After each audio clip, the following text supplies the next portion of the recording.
آج ہم عید الاضحیٰ منا رہے ہیں، جسے قربانیوں کی عید بھی کہتے ہیں۔ یہ اس لیے ہے کہ ان ظاہری قربانیوں کا ہماری روح پر بھی اثر ہو اور ہم حقیقت میں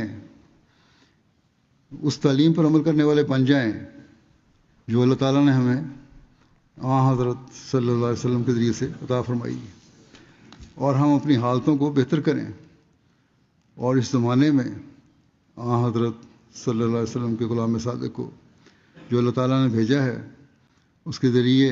نئے سرے سے تجدید دین ہو اور ہماری اصلاح ہو۔ اس پر ہم عمل کرنے کی کوشش کریں، اور اس کے لیے تقویٰ ضروری ہے، جیسا کہ مسلم علیہ السلام نے بار بار فرمایا کہ اس کے لیے تقویٰ ضروری ہے۔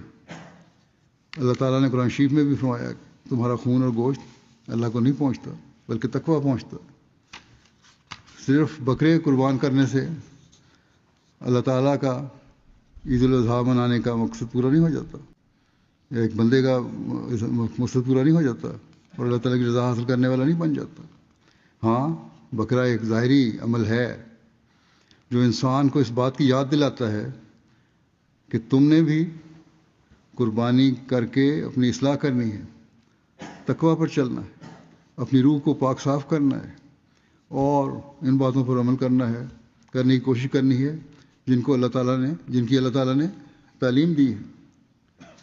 اور اسی سے پھر انسان ایک حقیقی مومن بن سکتا ہے اور اس حقیقی مقصد کو پا سکتا ہے جو قربانی کی عید کا مقصد ہے۔